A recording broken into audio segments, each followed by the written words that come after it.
What is up YouTube, and welcome to this Snowpiercer video. And boy, after a few weeks of dull episodes that focused on the micro nature of the train, we are back season 1 style with so many spinning plates this episode.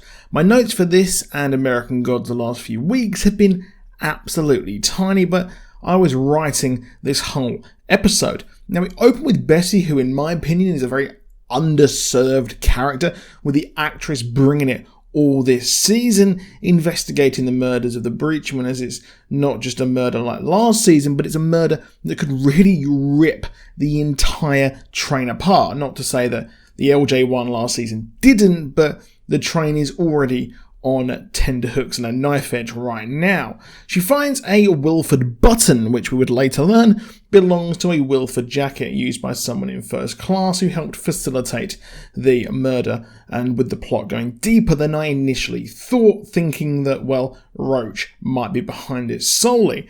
Now, the pastor talks to the Breachman leader, who is still alive and mourning his friends, and takes him to the tea room as Bessie confronts LJ, who doesn't really care and is clearly in cahoots with the cabal of Wilford supporters in the underground of the train, as Bessie's ex-partner points her in the direction of a woman who deals antiques. Now, her ex-partner clearly regrets all the bad things he did and is clearly not really evil like LJ is, but well, he's making do. Now the fallout of the Audrey situation continues as Leighton says that, well, she can return as the border lockdown is being lifted for her, and Wilford plays up to them asking what happened when he clearly knows all about it. Now Audrey decides to stay, and throughout the course of the episode it is unclear which side she is actually on, as I think she's playing a true long game here in tricking Wilford and being a double agent. It appears she is under control too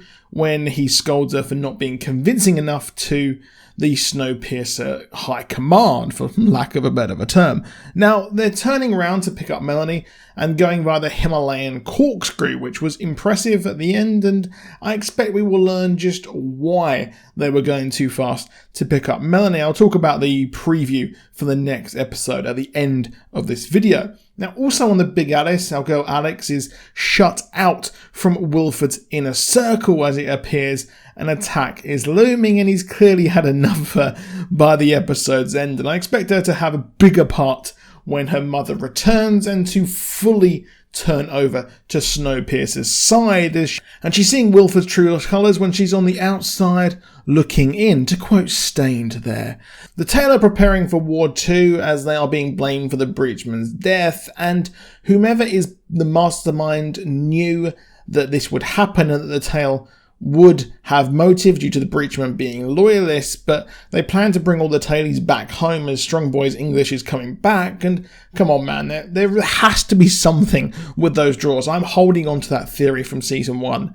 But Ruth chats to Roach, who I predicted, like I said a few episodes ago, would be behind this or is behind some sort of murder, but it might not be as well. He reminds her that, well, do you actually want to return to what happened before the revolution, as her crimes against the Tale come back to haunt her this episode, which kind of derails her redemption arc a little bit as she really does fully go good again. But Roach is hinted at to be thinking of joining Team Wilford, as his wife at the end asks him about lighting a candle at the end, but it would be curious if he does switch. They are both convinced, however, that Wilford is pulling the strings here, with Wilford and Roach thinking it's definitely him.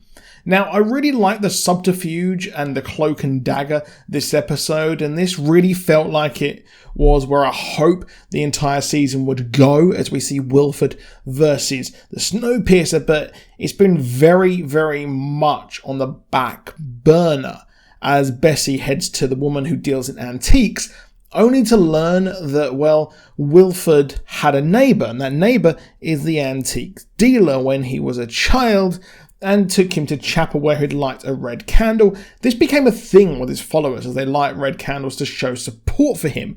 She learned that there was a jacket sold to a first-class woman. I loved this backstory, as it's scary to see how deep the support lies for Wilford here on this train, as Leighton has enough and actually addresses the train in support of the tale, which really enrages the Wilford loyalists on there. Now, he said how the Big Alice was the true enemy, and a riot starts to break out as tailies are being hunted down, as it was a mistake, sort of mentioning Wilford there, as the battle lines have been drawn, as we see a reverse revolution going on. But poor Audrey is interrogated by Wilford for what she was doing when she had that screwdriver. And, well, she says she's here, she has a connection with Wilford after all of the kind of gaslighting and the manipulation that he did towards her, but she's tasked with helping a crew member. And that crew member is Kevin, who isn't dead. Thank God, I really liked him. I really liked that character.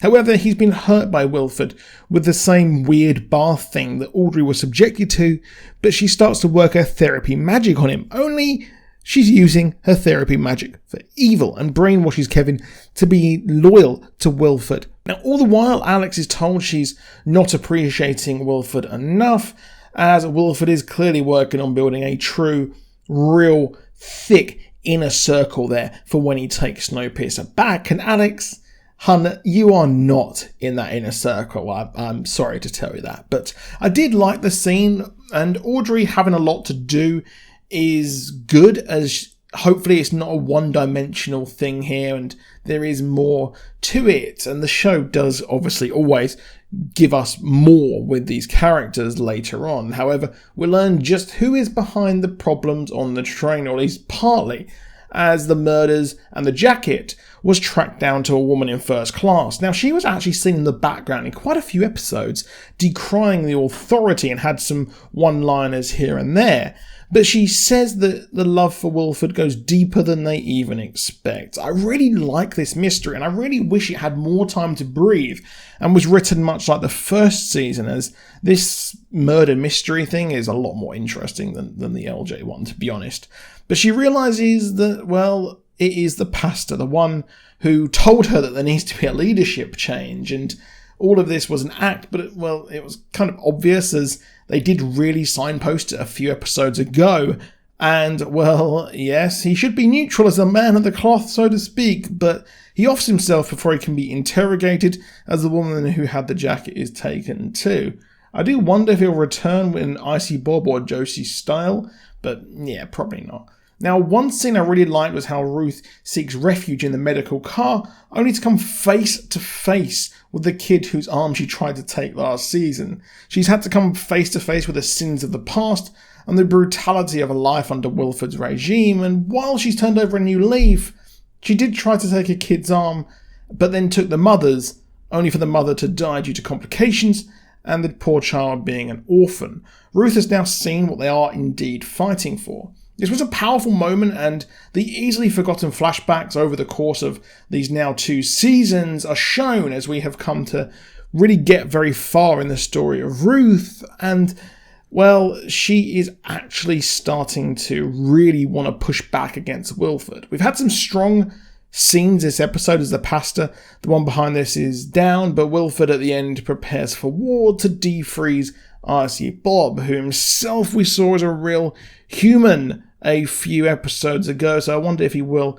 swap sides. Overall, it was a superb episode and provided some much needed pace and action, which was really missing from the show the last few episodes. But at the end, I do wonder if we will see Roach swap sides, as it looks over 50-50 support, and it makes sense that most of first, second, and even third would hate the tale, as they're out to take out the man who, at least they think, saved humanity. But next week sees Wilford have to step aboard as he's sent to fix the train. But of course, yes, he did a group project, but he just put his name on the end and he wasn't the one who built it.